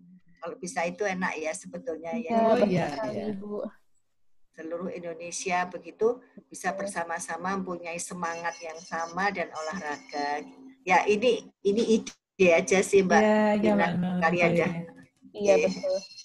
Terima Pasti, kasih. pasti kalau ide bagus, saya rasa ide bagus pasti ada jalan keluarnya. Iya, Pasti insya Allah ada. ya. Ya. Ya, mungkin Iya, teman-teman kan? Swayanaka ada yang bisa ngarang lagu. Nah, tuh kan. Kita bikin sama video ngarang, bareng-bareng ya, Bu. Dipancing sama iya, betul. ngarang gerakan olahraganya, misal lompat-lompat atau muter-muter ya. Ya. Iya. Gerakan penguin juga dari luar. Gerakan Ya, apa? bisa. Baby shark juga dari Ya, luar. betul. Oke, Terima berarti kasih. ini teman-teman nih ditantang untuk membuat lagu untuk senam SKJ anak-anak ya Dok ya? Iya, Iya, itu betul. bagus itu Dok, saya setuju. Lomba. Lomba, iya betul, bagus. Iya, Swayanaka mengadakan lomba tuh. Ayo teman-teman, adik-adik Swayanaka. Akan kami catat dan kami evaluasi Dokter, Yo. untuk dibahas di Catat atau selanjutnya. catatannya hilang, jangan ya. Aduh. Monggo. Oke, kita lanjut ke pertanyaan selanjutnya ya Bu. Silakan. Ini pertanyaan selanjutnya untuk Dokter Wina dulu. Dari Ana, apakah imunisasi anak di tengah pandemi tetap diperbolehkan? Kemudian mungkin pertanyaannya bisa sekaligus dijawab dari Erika. Apakah ada vaksin khusus untuk bayi yang baru lahir di tengah kondisi pandemi COVID-19? Jadi ini pertanyaannya seputar imunisasi, Dokter Wina, silahkan. Ya, terima kasih Nana. Terima kasih Ana dan Erika atas pertanyaannya. Pertanyaan yang pertama, apakah imunisasi di masa pandemi ini disarankan? Jawabannya iya. Jadi justru imunisasi di masa pandemi ini tidak boleh ketinggalan atau tidak boleh terskip. Kalau ada pertanyaan, apakah imunisasi boleh ditunda? Jawabannya boleh. Menurut Ikatan Dokter Anak Indonesia, imunisasi itu boleh ditunda, tapi tidak melebihi dari 1 bulan. Karena, seperti yang udah saya paparkan tadi, banyak penyakit lain selain COVID-19. Misalnya ada cacar, campak, polio, dan ada beberapa daerah di Indonesia yang mulai outbreak lagi, yaitu difteri. Jadi teman saya SPA, spesialis anak di luar Jawa itu mulai menghadapi lagi adanya pasien difteri. Jadi ke depannya jangan sampai nanti setelah COVID-19 ini mereda, nanti justru penyakit-penyakit lain yang bisa dicegah ini, misalnya difteri itu meningkat gitu. Dengan cara gimana? Jadi imunisasi seperti yang saya bilang tadi, jangan takut untuk membawa anaknya untuk berimunisasi dengan cara telepon atau WA dulu ke fasilitas kesehatannya. Pastikan terpisah antara pasien yang COVID dan non-COVID, maksudnya terscreening secara singkat sehingga anak sehat tidak terpapar dari anak yang sakit. Jadi membuat janji dulu. Dan tetap menerapkan protokol kesehatan selama di rumah sakit, pastikan anaknya bisa duduk tenang, nggak jalan-jalan, jadi tidak banyak ketemu sama pasien-pasien lainnya yang atau orang tuanya yang mungkin bisa menjadi carrier atau orang tanpa gejala yang membawa COVID-19. Jadi jawabannya imunisasi di masa pandemi boleh. Kemudian pertanyaan berikutnya adalah apakah ada vaksin khusus untuk bayi yang baru lahir atau anak di masa pandemi ini terhadap COVID? Jawabannya belum ditemukan vaksin khusus. Jadi COVID ini sulitnya saat ini adalah antivirus itu pun juga tidak terbukti bermakna dalam mengatasinya, dan vaksin pun belum ada karena untuk pembentukan vaksin itu dibutuhkan waktu yang tidak sebentar, minimal waktu itu 1 tahun, dan itu harus melalui uji klinis yang bertingkat-tingkat fase 1 sampai fase 4. Jadi vaksinnya saat ini belum ada. Caranya mengatasi bayi yang lahir misalnya dari ibu yang PDP COVID atau confirm COVID adalah adalah setelah bayinya lahir, bayi itu ditaruh di ruang isolasi. Jadi bayi dipisahkan dari ibunya. Jadi bayi tidak boleh bertemu dengan ibunya. Jadi tidak boleh direct breastfeeding, tidak boleh menyusui secara langsung, tapi boleh tetap ASI dengan cara ASINya diperah. Jadi tetap boleh minum ASIP. Sedangkan untuk vaksin khusus belum ada. Jadi vaksin sesuai dengan anjuran Ikatan Dokter Anak Indonesia. Kalau untuk bayi baru lahir ya hepatitis B0 tersebut. Seperti itu. Cukup jelas.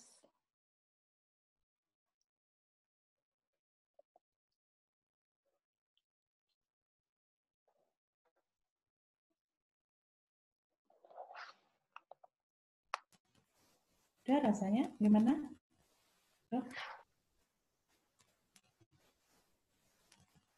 Mbak Naisaro? Mbak Nana?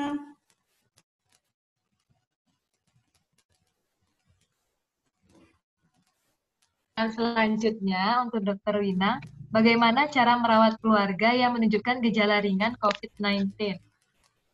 Nah, ini pertanyaan dari apa ini? Ya, bagaimana cara merawat keluarga dengan gejala COVID-19 yang ringan? Caranya adalah meminta anggota keluarga tersebut untuk melakukan isolasi mandiri.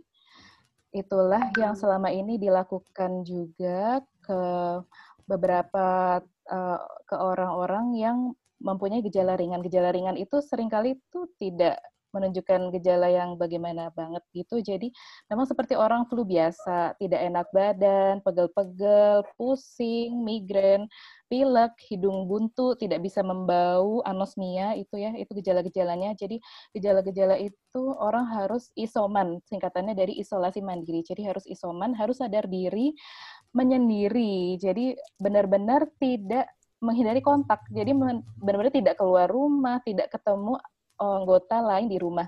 Jadi bahkan kita harus tinggal mungkin kontrak sendiri atau mungkin yang punya biaya sendiri di satu unit sendiri atau gimana, intinya bagaimana caranya supaya tidak kontak selama 14 hari. Kenapa 14 hari? Karena 14 hari itu adalah waktu yang dibutuhkan dari masuknya virus sampai selesai timbulnya gejala gitu. Semoga hitungan itu tidak meleset. Yang saat ini masih dipakai adalah isolasi mandiri selama 14 hari.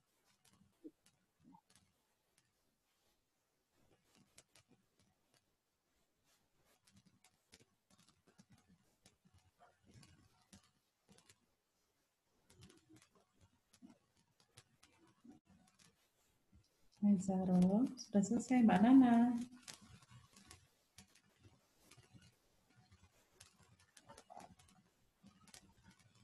Selanjutnya dari Ana, bila dalam keadaan tertentu saya tidak perlu langsung ke rumah sakit, apa yang harus saya lakukan jika terjadi sesuatu pada anak saya yang memerlukan bantuan medis?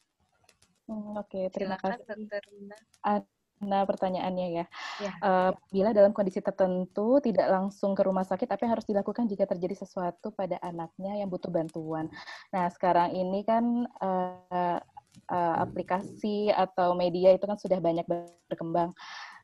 Bisa dengan aplikasi yang namanya Halodoc atau Halo Dokter seperti itu, atau bisa WA atau telepon mungkin kekenalan dokternya. Jadi mungkin kalau misalnya pasien-pasien yang pernah ketemu dengan dokter itu sebelumnya atau kontrol di poli atau unit rawat jalan pasien itu mungkin bisa meminta nomor HP-nya sebelumnya untuk jika ada apa-apa bisa ditanyakan. Jadi saat ini pun saya tidak jarang menerima konsultasi dari pasien-pasien yang ada anaknya mengalami keluhan apa. Apakah saya harus ke rumah sakit, Dok? Paling tidak itu. Jadi kita bisa memilah yang emergensi atau tidak. Jadi kalau emergensi itu yang baru harus langsung seek for help ke rumah sakit, ke UGD-nya. Jadi yang kondisi-kondisi emergensi itu misalnya demam tinggi sampai kejang, muntah-muntah, dehidrasi berat, diare hingga dehidrasi berat, tidak bisa minum lagi, tiba-tiba sesak napas, ada perdarahan dan lainnya. Itu yang harus dibedakan, tidak bisa menunggu, jadi harus langsung ke rumah sakit. Untuk hal-hal yang bisa menunggu, mungkin masih bisa dikomunikasikan dengan dokter via teknologi yang sudah ada sekarang. Oke, terima kasih Dr. Wina. Ini waktu kita sudah mulai mendekati akhir. Jadi ini pertanyaan terakhir ya. Ini pertanyaannya sepertinya untuk kedua belah pihak. Dari Muhammad Fadilur Rahman Fakih, izin bertanya, bagaimanapun berbicara tentang apa yang akan terjadi pasca pandemi di bawah rumusan new normal masih berupa prediksi oleh para ahli. Selama ini pembahasan new normal terkhusus untuk anak-anak masih terbatas kepada apa yang perlu dipersiapkan atau yang dilakukan. Adakah perkiraan apa yang akan terjadi kepada anak-anak baik dalam sisi fisik, ini mungkin maksudnya, fisik maupun psikologis anak, apakah pendekatan kita selama ini terkhusus jika dikaitkan dengan proker Swayanaka terhadap anak-anak binaan yang masih relevan? Terima kasih. Ini pertanyaannya sepertinya dari salah satu Swayanaker, mau menanyakan kepada Dr. Wina dan Bu Wiwi, apakah ada program-program khusus yang bagus untuk dilaksanakan selama COVID ini. Monggo Mbak Wina. Ya baik. Dr. Wina dulu. Izin saya mencoba menjawab ya. Kalau misalnya ditanya mengenai rumusan new normal dengan prediksi efek apa yang mungkin muncul, itu memang ada efek jangka pendek dan jangka panjang. Efek yang selama ini sudah kita lihat itu ya efek jangka pendek seperti yang sudah kita paparkan tadi. Untuk efek jangka panjang itu masih dalam penelitian, karena tentunya kan saat ini belum termasuk jangka panjang itu, begitu. Jadi masih dalam penelitian prospektif ke depannya. Nah, untuk efek jangka pendek saat ini, seperti yang kita atasi, yang dijelaskan tadi adalah preventive medicine, jadi mekanisme pencegahan. Nah, kalau terkait dengan proker Swayanaka saat ini, apakah masih bisa relevan terhadap anak-anak binaan? Sepertinya untuk saat ini, sejauh ini, setahu saya belum ada rencana untuk menjalankan program kerja, utamanya karena ini pandemi masih berlangsung, dan kita menghormati keputusan pemerintah untuk masih melakukan PSBB karena kita berada di zona merah, yang di mana Surabaya udah hampir zona hitam. Nah, jadi takutnya apabila kita tetap melakukan program-program kerja tersebut, nantinya seperti misalnya saya, Naufal, atau Aka gitu, mungkinnya kita nanti akan menjadi carrier. Justru kita nanti yang berada dari rumah sakit ini akan menulari anak-anak tersebut, dan terkait juga sama imunitas anak yang belum matur, belum matang, jadi kita masih menghormati pemerintah untuk hal tersebut. Jadi masih dipikirkan cara-cara lain atau kegiatan lain yang akan masih didiskusikan. Seperti tadi usul dari Ibu Dr. Nurwati, nanti kita akan senam atau membuat gerakan-gerakan yang bisa meningkatkan aktivitas fisik anak. Walaupun dengan sentuhan dari gawai atau gadget itu mungkin tidak akan maksimal karena kita sulit mengambil hati anak dari gadget tersebut dan membutuhkan pendampingan orang tua. Jadi pesannya kalau saat ini bisa diberlakukan adalah edukasi untuk terus jaga kesehatan supaya nanti kalau misalnya pandemi sudah berakhir kita bisa ketemu dalam kondisi yang sehat maksimal. Amin. Ya. Saya juga mendukung Mbak Wina untuk jangan dulu ketemu. Tetapi mungkin apakah bisa punya kesempatan untuk menanyakan kabarnya. Minimal dengan menanyakan kabar anak-anak ini, kita juga menunjukkan bahwa kita atensi, kita tidak melepaskan. Kita tidak melepaskan pada perhatian kita dari ke mereka, tidak melepaskan. Intinya dengan tidak melepaskan, kita tetap memantau, kita juga tahu ternyata anak-anak ini mendengarkan juga tentang tips kesehatan dari kakak-kakak pembina. Apa yang harus dilakukan untuk adik-adik binaan? Ya selain dengan memantau, minimal memberikan tips-tips yang lucu atau gambar-gambar yang menyenangkan atau memberi apresiasi kalau mereka tetap sehat, tidak lupa memakai masker setiap hari. Apresiasi itu sangat penting karena itu menguatkan dan memberikan efek positif yang luar biasa. Dan itu bisa membantu anak-anak untuk tetap, iya ya kakak-kakak pembina ini kok enggak pergi ya, aku rindu loh sama kakak-kakak ini. Terus kalian datang nih, Dek, bagi masker atau apalah, lakukan sesuatu yang tentunya juga bisa ya Bu. Iya betul. Lucu, begitu. Iya. Dan itu jarang ada loh. Saya tidak menemukan ya adik para Swayanaker mungkin yang bisa memulai, yaitu memberikan atensi.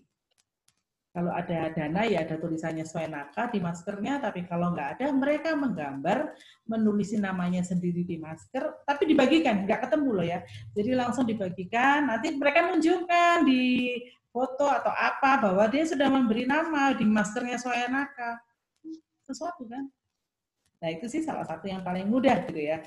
Dan kita promo Swayanaka gitu. Totolan lagi cerita. Nggak Mbak?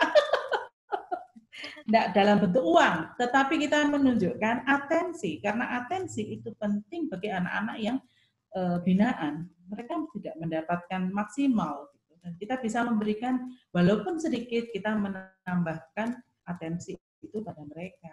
Itu ya saran saya, jangka pendeknya. Jangka panjang ya pasti ada ketemu tuh nanti pasti. Tapi kita sehat dulu. Saya sepakat dengan Bu Wina, kitanya sehat, jangan sampai kita yang carrier. Oke, terima kasih Bu Wiwi. Semangat.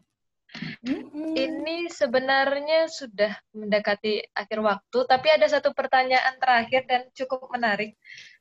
Ini dari Agus Jerry menanyakan, jika kita ingin melakukan kegiatan bersama anak-anak secara online, yang bagus apa ya?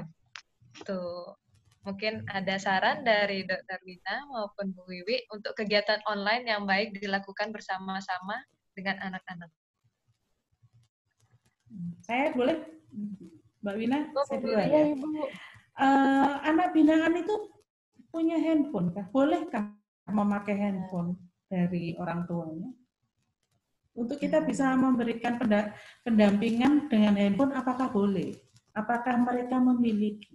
Karena kan itu ada keterbatasan ya, beda dengan kondisi yang bukan anak binaan gitu intinya. Saya minta pendapat itu dulu. Karena sebenarnya niatnya bagus, cuman kita belum melihat keterbatasannya itu. Kalau dengan keterbatasan itu kan pasti sulit. Mamanya butuh jualan dari handphone yang sama pada saat kakak pembina mau mengadakan acara supaya ya mesti sulit. Saya rasa bentuk barang lebih baik, yang murah meriah. Gitu. Oke, terima kasih Bu Wiwi. Ya, sih, untuk sementara itu sih saranku ya. Siap Bu. Silakan Mbak Mungkin Wina. dari Dr. Wina ada tambahan? Oh iya, saya setuju juga dengan Bu Wiwi. Mungkin perlu ditinjau ulang lagi tentang gadget itu karena anak-anaknya kan ini di sini masih kecil. Ya mungkin bisa dengan pendampingan orang tua seperti yang udah saya lakukan 1 minggu yang lalu dengan pasien penderita lupus. Jadi kita punya satu grup WA dengan seluruh anak-anak itu dan orang tuanya. Jadi secara periodik, jadi ini sisa baru 1 minggu sekali, kita janjian di satu waktu, jadi meluangkan waktu 1 jam, dan dengan aplikasi Google Meet, jadi bukan Zoom yang perlu unduh aplikasi, download mungkin makan space data HP juga, jadi dengan Google Meet, kita sih kemarin di pertemuan pertama itu perkenalan dulu, kemudian sharing, ini siapa, dari mana, seperti itu sih. Mungkin langkah pertama bisa seperti yang Ibu bilang, mungkin bisa dibagikan. Terus mungkin langkah kedua, kalau misalnya mau mengadakan pertemuan online, mungkin dari masker yang diberikan itu, nanti di online kita bisa pakai bareng-bareng. Jadi kita bisa foto dan kita share foto tersebut. Jadi juga menunjukkan kalau you are not alone gitu yang di rumah gitu. Jadi kita ada di sini semuanya juga. Jadi terasa hangat. Itu satu bentuk perhatian, atensi itu juga. Mungkin bisa begitu langkah awal. Oke, terima kasih Dr. Wina. Baik, karena waktunya sudah habis, jadi pertanyaannya kita tutup sampai di sini. Untuk teman-teman yang masih mau bertanya kepada Dr. Wina dan Ibu Wiwi, nanti bisa menambahkan pertanyaan di story IG-nya Swayanaka Universitas Ciputra. Jadi nanti bisa meng-add pertanyaan di sana, nanti kita bantu ke pemateri untuk dijawab. Nah, tadi materinya ada 2 yang disampaikan dan sangat-sangat bermanfaat ya. Ada beberapa poin yang saya catat di sini yang harus kita ingat, bahwa anak itu adalah korban yang tak terlihat terhadap pandemi COVID-19 ini. Sekitar 8% anak yang positif. Tapi, walaupun hal tersebut ada sisi negatifnya, selalu ada hal positif yang dapat kita ambil dari pandemi COVID-19 ini. Yang penting dalam sehari-hari, anak harus tetap makan bergizi, yang butuh imunisasi harus tetap imunisasi, tetap olahraga dan terpapar sinar matahari yang cukup, dan istirahat yang cukup. Kemudian dari sisi psikologis itu penting adanya kendali diri dari orang tua untuk memutus pola asuh yang tidak baik tadi. Dari mata rantai itu harus diputus dengan cara mengendalikan diri. Dan anak itu selama di rumah harus ditemani dan diapresiasi. Bisa memberikan edukasi dan rasa aman, melatih kreativitas dalam belajar, dan memiliki hobi yang baru. Kemudian juga kebutuhan dasar anak harus dipenuhi, seperti mengajarkan perilaku empati, tata krama, dan harus selalu bahagia dan bersyukur. Mungkin itu saja acara webinar kita pada malam ini. Saya ingin sedikit mengingatkan untuk para peserta, jika ingin mengetahui tentang kesehatan anak, bisa download aplikasi Primaku di Play Store, seperti yang tadi dijelaskan oleh Dr. Wina. Kemudian bisa juga kalau mau konsultasi psikiatri, melalui layanan psikologi di 119 extension 8. Itu nanti akan bisa mengikuti pendampingan psikologi. Salah satunya adalah Bu Wiwi yang mengisi di sana. Kemudian untuk materi seminar ini nanti akan kami share, bisa melalui WA ataupun email, nanti akan dikabari lagi oleh panitia. Dan untuk di kolom chat itu sudah di-share oleh panitia Google Form. Jadi untuk seluruh peserta, mohon maaf, harap mengisi Google Form tersebut untuk bisa mendapatkan e-sertifikat dari acara ini. Siap. Itu sekian acara kita. Karena tadi kita sudah memulai dengan doa, mari kita akhiri dulu acara ini dengan doa. Berdoa menurut kepercayaan masing-masing, dipersilahkan.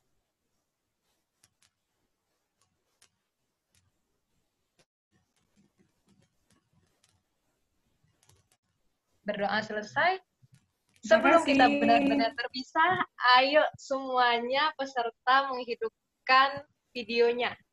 Aku mau nyapa Mbak Maya, Dokter Maya, selamat malam, I miss you.